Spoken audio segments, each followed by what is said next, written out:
Bhagalpur police ने नशे के कारोबार के खिलाफ एक और बड़ी कार्रवाई करते हुए ब्राउन शुगर के अंतरजिला नेटवर्क का पर्दाफाश किया है। सिटी एसपी शैलेंद्र सिंह ने प्रेस वार्ता कर पूरे मामले की जानकारी दी। पुलिस की स्पेशल टीम ने कोतवाली बाईपास और लालमटिया थाना क्षेत्र में छापेमारी की। इस दौरान कुल 200 ग्राम ब्राउन शुगर बरामद की गई। कार्रवाई के दौरान एक महिला समेत कुल 5 लोगों को गिरफ्तार किया गया है। सिटी एसपी ने बताया कि गुप्त सूचना के आधार पर टीम का गठन किया गया था। सूचना थी कि कोतवाली बाईपास इलाके में ब्राउन शुगर की डिलीवरी होने वाली है। टीम ने घेराबंदी कर कार्रवाई की और मौके से आरोपियों को धर दबोचा। पुलिस का कहना है कि यह गिरोह शहर में लंबे समय से सक्रिय था और युवाओं को निशाना बनाकर नशे की सप्लाई कर रहा था। गिरफ्तार आरोपियों से पूछताछ की जा रही है ताकि पूरे नेटवर्क का खुलासा हो सके। वहीं दूसरी ओर लालमटिया थाना क्षेत्र में स्पेशल टीम ने अलग कार्रवाई करते हुए अमित कुमार नामक आरोपी को गिरफ्तार किया है। उसके पास से 10.29 ग्राम ब्राउन शुगर बरामद की गई। वहीं कोतवाली बाईपास ब्राउन शुगर मामले में पुलिस ने अभिषेक गौरव समेत एक महिला आरोपी को भी गिरफ्तार किया है। ये सभी कोतवाली और लालमटिया थाना क्षेत्र से पकड़े गए हैं। सिटी एसपी ने प्रेस वार्ता में कहा कि यह गिरोह संगठित तरीके से शहर में नशे का कारोबार कर रहा था। गिरफ्तार सभी आरोपियों से कड़ी पूछताछ की जा रही है।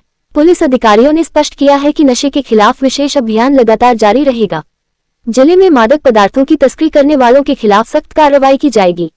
आने वाले दिनों में और भी बड़ी कार्रवाई हो सकती है। बड़ी पुलिस अधीक्षक भागलपुर के नेतृत्व में जो ये अवैध मादक पदार्थ के विरुद्ध में लगातार कार्रवाई की जा रही है और इसके लिए स्पेशल टीम्स का ये गठन भी किया गया है। तो और इसमें जो ये स्पेशल टीम में जो ये डीआईयू की टीम्स हैं और जो संबंधित एसडीपीओस हैं, तो इसी क्रम में दिनांक 1 और ये 2 तारीख को ये इन टीम्स के द्वारा काफी अच्छा काम किया गया है और ये 3 थानों में हम लोग ने मतलब कि एक ये कोतवाली थाना में 200 ग्राम और ये बाईपास थाना में 10.29 ग्राम्स और ये लालमटिया थाना में जो 14.2 ग्राम जो ये ब्राउन शुगर बरामद की गई है। इसमें जो घटनाक्रम है वो इस प्रकार है कि बाईपास थाना में सबसे पहले सूचना प्राप्त हुई कि कुछ लोग मतलब इसमें बेच रहे हैं। तो इसमें डीआईयू की टीम और जो संबंधित जो ये एसडीपीओ के नेतृत्व में संबंधित जो ये थाना की टीम के द्वारा जब यहाँ पे रेड किया गया तो यहाँ से एक अभियुक्त जो ये अमित कुमार हैं, इनको यहाँ से जो ये 10.29 ग्राम स्मैक के साथ वहां से मतलब अरेस्ट किया गया।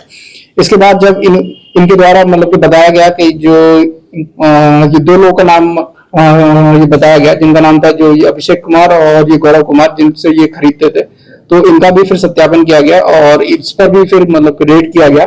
और ये 2 अपराधकर्मी अभिषेक कुमार और ये गौरव कुमार को जो ये स्टेशन चौक के पास से इनको भी अरेस्ट किया गया और इनके पास से 200 ग्राम स्मैक इसमें बरामद हुआ है।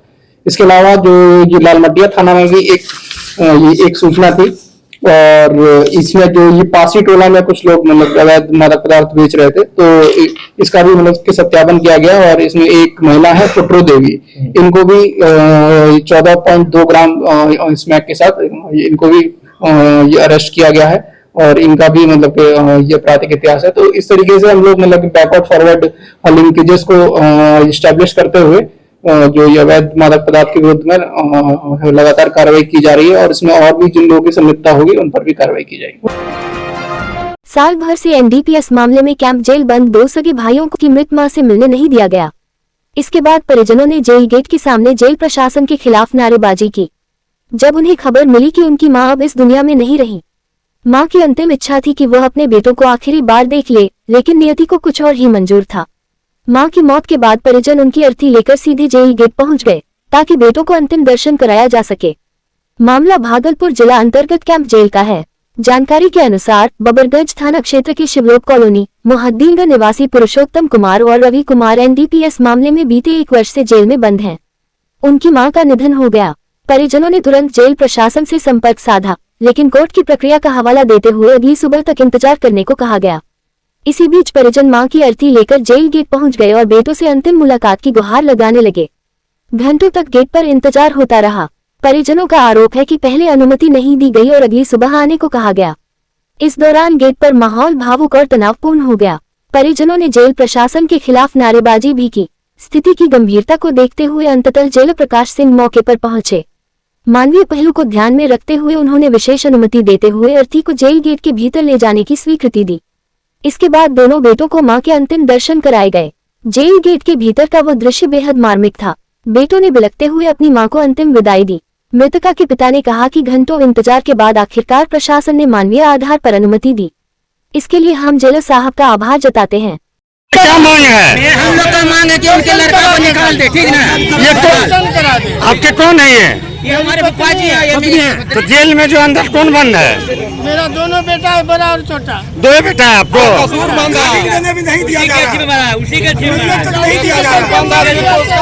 तो ये आपकी पत्नी हुई? हमारी बहन हुई। तो आपका मांग क्या? जेल प्रशासन से क्या मांग है? बस हमारे बेटा की दर्शन करा दो, रात दिलवा दे। तो जेल वाला क्या बोल रहे हैं? जेल वाला कह रहा है कि वीडियो कॉल कराएंगे। आम आदमी पार्टी के प्रदेश अध्यक्ष इंजीनियर सत्येंद्र कुमार ने आज आयोजित प्रेस वार्ता करते हुए कहा कि पार्टी के राष्ट्रीय संयोजक अरविंद केजरीवाल को शराब घोटाला मामले में राहत मिलने से कार्यकर्ताओं और समर्थकों में उत्साह की लहर है। उन्होंने कहा कि जिस प्रकार से केजरीवाल को आरोपों के आधार पर जेल भेजा गया था, वह राजनीतिक साजिश का हिस्सा था, लेकिन अब सच्चाई सामने आ रही है। प्रेस वार्ता के दौरान उन्होंने कहा कि केजरीवाल को गलत तरीके से बदनाम कर जेल में डाला गया था, लेकिन न्यायालय से राहत मिलने के बाद आम आदमी पार्टी के कार्यकर्ताओं में जबरदस्त खुशी है। उन्होंने कहा कि दिल्ली सहित पूरे देश में पार्टी समर्थकों के बीच जश्न का माहौल है। इंजीनियर सत्येंद्र कुमार ने आरोप लगाया कि सत्ता पक्ष ने अपनी ताकत का दुरुपयोग किया और विपक्ष की आवाज को दबाने की कोशिश की। उन्होंने कहा कि लोकतंत्र में इस प्रकार की कार्रवाई स्वीकार्य नहीं है और जनता सब देख रही है। उन्होंने ये भी कहा कि आगामी चुनाव में जनता भारतीय जनता पार्टी को जवाब देगी। इस दौरान उन्होंने सीधे तौर पर भारतीय जनता पार्टी पर हमला बोलते हुए कहा कि आने वाले चुनाव में भाजपा महज 10 सीटों पर सिमट जाएगी।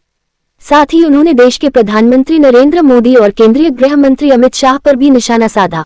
आज पहले तो होली की सबको शुभकामनाएं। और आज हम लोग का बहुत ही खुशी का दिन है कि 2 दिन पहले हमारे कन्वीनर अरविंद केजरीवाल जी अपने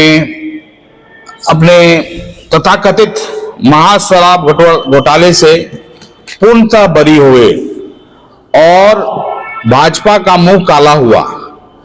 उन्होंने जो गंदी राजनीति से प्रेरित ये हरकत की थी, उसके लिए उनको पब्लिक बहुत कंडेम कर रही है और पब्लिक उनको सही जवाब देगी।